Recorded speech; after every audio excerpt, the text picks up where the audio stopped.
Hi friends, first మీకు ఒక చిన్న మెసేజ్ చదివి వినిపిస్తాను. నాకు ఒక అతను పెట్టిన మెసేజు. నేను అతన్ని హైడ్ చేసి స్క్రీన్ షాట్ తీసుకున్నాను. ఏం బతుకులరా మీ రివ్యూవర్లది. వ్యూస్ కోసం, సబ్స్క్రైబర్స్ కోసం ఎంత పెంటన్నా తినే ఎదవలు మీరు. అసలు లైవ్ని కానీ ఎపిసోడ్ని కానీ క్లియర్గా చూడకుండా రివ్యూస్ చెప్పే మీలాంటి సోకాల్డ్ ఎదవలు. కనీసము ఒక ఆడపిల్లని కాళ్ళుతో తన్ని ఆటోలో నుంచి తోసేసినా కూడా కనపడిన మీలాంటి గుడ్డి వాళ్ళకి మీ డబ్బుల కోసము మీకు ఇష్టం వచ్చింది చెప్పే ఎదవలు దీనికన్నా మేలు పెంట తినండి. కనీసము ఒక అమ్మాయిని కాళ్ళుతో తన్ని తోసేసినా కూడా మీరు గమనించకుండా చెప్పిన ఒక్క రివ్యూవర్ కూడా చెప్పలేదు. నేను కనీసం ఒక 20 మందిని చూశాను, ఎవడు కూడా చెప్పలేదు. ఇంకా దేనికి? నువ్వు కూడా ఒక ఎదవవే, చిన్న యూట్యూబర్వి, కరెక్ట్గా మాట్లాడుతున్నావు అని సపోర్ట్ చేశా.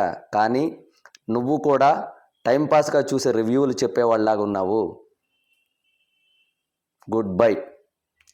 సో నాకు ఒక అతని మెసేజ్ పెట్టాడు. ఈ మెసేజ్ పెట్టిన తర్వాత అసలు ఏం జరిగింది, నన్ను తిట్టాడని అంటే ఎదవలు అది ఇది అంటున్నాడని చెప్పేసి ఎందుకని చెప్పేసి నేను స్క్రీన్ షాట్ తీసుకొని హైడ్ చేశాను, ఆయన్ని డిలీట్ చేశాను. చేసిన తర్వాత నేను అది చదివా పూర్తిగా. ఫస్టే మీరు పెద్ద ఎదవలు మీ రివ్యూవర్స్ అని పెట్టాడు.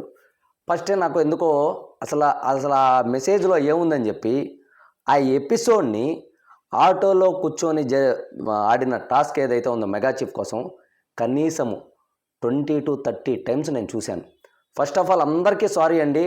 యష్మి వెళ్ళిపోతుంటే బాధపడ్డాను, సారీ చెప్పాను. ఎథిక్స్ అంటే లేని యష్మి, అవతల కో కంటెండరు ఒక ఆర్టిస్టు, ఒక అమ్మాయి, ఆ అమ్మాయిని కాలుతో నడుమిందేలాగా నెట్టేసి తోయడం కరెక్టా? కాలుతో తోయడం కరెక్టా? అందరికీ ప్రతి ఒక్కరికి సారీ అండి. ఇలాంటి అమ్మాయి వెళ్ళిపోవడమే కరెక్టు. నా ఇన్స్టాగ్రామ్లో వీడియో ఉంది, క్లియర్గా పెట్టా చూడండి. నా ఇన్స్టాగ్రామ్లో వీడియో ఉంది, అప్లోడ్ చేశాను చూడండి. పృథ్వీ గొంతులా పట్టేశాడు, కరెక్టా? ఒక అమ్మాయి గొంతు, ఆడి బలం అమ్మాయి మీద చూపించేది అబ్బాయి మీద చూపించమనండి. ఒక అమ్మాయి గొంతు ఇలా పట్టేస్తాడా? వాడొక వేస్ట్ గాడు. ఈ అమ్మాయి ఎథిక్సే లేదు. మళ్ళీ వాడు జెన్యూన్ అని మెసేజ్లు పెడతారు. ఒక అమ్మాయి గొంతు పట్టుకొని గట్టిగా పట్టి అది వేశాడు చూడండి. అమ్మాయి ఫేసు అసలు మీరు నమ్మరు. గొంతు పిసుకున్నప్పుడు అమ్మాయి ఫేస్ ఎక్స్ప్రెషన్స్ చూడండి, కళ్ళు కొద్దిగా పెద్దవైపోయినాయి. అలా నా పిసికేది గొంతు. మళ్ళీ వాడు జెన్యూనా? మాది కూడా తప్పు ఉంది, మేము చూడలేదు, అది ఎపిసోడ్ మాత్రమే చూశాను, 0.5x పెట్టుకొని చూశానండి. చాలా బాధ అనిపించింది.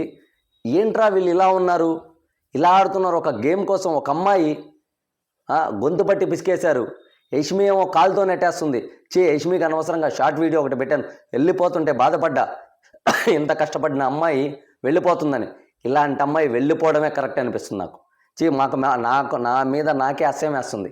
ఎందుకు నేను ఈ పాయింట్ గమనించలేదా అని. వాస్తవంగా అండి, నిన్న ఎపిసోడ్లో, శనివారం ఎపిసోడ్లో ఏదైతే జరిగిందో, గౌతమ్ది పృథ్వీ తీశారు, విష్ణుప్రియాది రోహిణి తీశారు. యష్మి రోహిణిని కాలుతో దాన్ని తోసేసి ఇలాంటివన్నీ ఎందుకు? కానీ రోహిణి పాజిటివ్గానే తీసుకుంది గేము. అది న్యూస్ చేయాలనుకుంటే, పెద్ద గొడవ చేయాలనుకుంటే పెద్ద చేసి ఉండొచ్చు రోహిణి. ఒక స్పోర్ట్స్ పర్సన్ లాగా తీసుకొని ఎక్కడ కూడా దాని గురించి మాట్లాడలేదు, ఎవరిని కూడా కించపరిచి మాట్లాడలేదు. కాలుతో దాన్ని గొంతు పట్టి బిస్కేమని. అలాంటి వాళ్ళని కదా మనం గెలిపించాల్సింది. ఒక గేమ్లా తీసుకొని ఎలిగేషన్స్ చేయకుండా చిన్నదానికి కూడా. ఇప్పుడు యష్మి చూడండి, పృథ్వీ తీసేసాడని గోల చేసింది.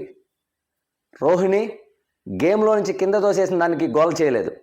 గొంతు పట్టి బిసికారు, కాలుతో నెట్టేశారు, కాలుతో నడుము మీద కాలేసి తోసేసింది యష్మి. కానీ చాలా స్పోర్టివ్గా తీసుకునింది. ఈ పాయింట్ ఎక్కడా ఎత్తలేదు. ఈ పాయింట్ ఎత్తితే రోహిణి ఇంకా హైలైట్ అయిపోద్ది, చాలా అంటే చాలా హైలైట్ అయిపోద్ది. ఎందుకు మాకు కూడా కనిపించలేదు, మా రివ్యూవర్స్కి ఎందుకు ఈ పాయింట్ కనిపించలేదు? నేను కూడా సిగ్గుపడుతున్నా, చాలా అంటే చాలా సిగ్గుపడుతున్నా. కనీసం ఒక 20 టైమ్స్ చూసేదాన్ని నేను. ఇది కరెక్టా కాదా, అనవసరంగా రివ్యూ చెప్పొచ్చా దీని మీద, ఇది కరెక్టా కాదా చూద్దామని చెప్పేసి మీరు నమ్మరు. రిపీటెడ్గా చూసి స్క్రీన్ రికార్డ్ చేసి దాన్ని ఇన్స్టాగ్రామ్లో అప్లోడ్ చేశాను. మీరు వెళ్ళి చెక్ చేయండి కాలుతో ఎలా తోసేస్తుందో. ఇది చాలా అన్ఫెయిర్.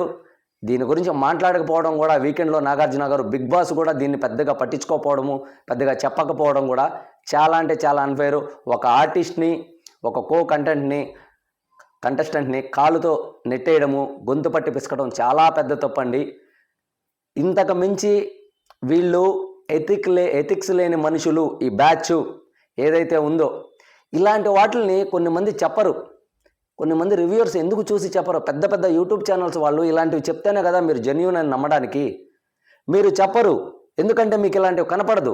అసలు మీరు నిజంగా చూసి చెప్తున్నారా లేదా? కొన్ని కామెంట్లు చదువుతున్నారా? ఆ కామెంట్లలో వచ్చిన దానికన్నా రియాక్ట్ అయ్యి మళ్ళీ చూస్తున్నారా? చూసి క్లియర్గా చెప్తున్నారా? పెట్టేసాం వీడియో, మనం చెప్పిందే కరెక్టు అంతే. కానీ అక్కడ ఎవడు కూడా అది గేమ్ కదా, కాలుతో కొట్టచ్చు, గేము కాలుతో కొట్టచ్చు, బూతులు మాట్లాడచ్చు అంటే ఇంకా ఎథిక్స్ ఏమున్నాయి? ఫ్యామిలీలు చూసే షో అండి అది, ఫ్యామిలీలు చూసే షో అది. చిచ్చి, ఎంత దారుణమా? నాకైతే చెప్తున్నాను, మొత్తం బ్యాచ్ను మొత్తాన్ని తరిమేసిన బాధ లేదనిపిస్తుంది. మళ్ళా ఇంత జరిగిన తర్వాత కూడా వెళ్ళి మెగా చీఫ్ అయిన తర్వాత హగ్స్ ఇస్తున్నారు. ఏమన్నా ఆడి గెలుచుకునింది, ఆడపుల్లిలాగా ఆడి గెలుచుకునింది నిజంగా అంటే ఫైటరు, గేమరు, ఎంటర్టైనర్, ఆల్రౌండర్ అంటే రోహిణి గారే. ఎక్కడ కూడా తను ఉన్న లేడీ కంటెండర్లు అందరిలో కల్లా నేను అనుకున్న ప్రేరణ యష్మి అనుకున్న కాదు, రోహిణి గారు. ఫస్ట్ నుంచి ఉంటే తెలిసేది రోహిణి గారు అని నాకు ఇప్పుడైతే అర్థమైంది. ఏదన్నా అక్కడ జరిగినా కూడా తనకి ఏదన్నా ప్రాబ్లం అయ్యి తను ఓడినా కూడా చాలా స్పోర్టివ్గా తీసుకుంటుంది. అలాంటి వాళ్ళకి కదా సపోర్ట్ చేయాలి, కానీ మనం అలాంటి వాళ్ళకి సపోర్ట్ చేయడం. కొన్ని మంది ఎదవలకి సపోర్ట్ చేస్తాం, కొన్ని మంది ఎదవలకి మనం కనెక్ట్ అయిపోతాం. ఎదవలు అంటున్నానని సారీ, ఏమనుకోవద్దు, నిజంగానే ఎదవలు. మీరేం చేయాలనుకున్నారు చేసుకోండి. అలాంటి వాళ్ళకి చాలా బాధ అనిపించింది. అందుకే ఈ వీడియో చూసి 1కి 20 సార్లు చూసి వీడియో పెట్టాల్సి వచ్చింది. నేను ఏదైనా తప్పే మాట్లాడినా అయితే ఏం చేస్తారు? ఎదవలు అన్న, వేస్ట్ ఫెలోస్ అన్న, ఎథిక్స్ లేని మనుషులు అన్నాను. ఏం చేయగలుగుతారు మీరు? అన్సబ్స్క్రైబ్ చేస్తారు. అంతకుమించి ఏం చేస్తారు? అంతకుమించి ఏం కాదు. నేను ధైర్యంగా చెప్పాలనుకుందే చెప్తా, జరిగింది చెప్తా. నాకు ఒకటి సంఖ్య నాకి సబ్స్క్రైబర్స్ తెచ్చుకోవాల్సిన అవసరం నాకు లేదు. యూట్యూబ్ మీద బతకాల్సిన అవసరం అంతకంటే లేదు. ఇది జస్ట్ ఫర్ టైం పాస్. నాకంటూ ఒక బిజినెస్ ఉంది.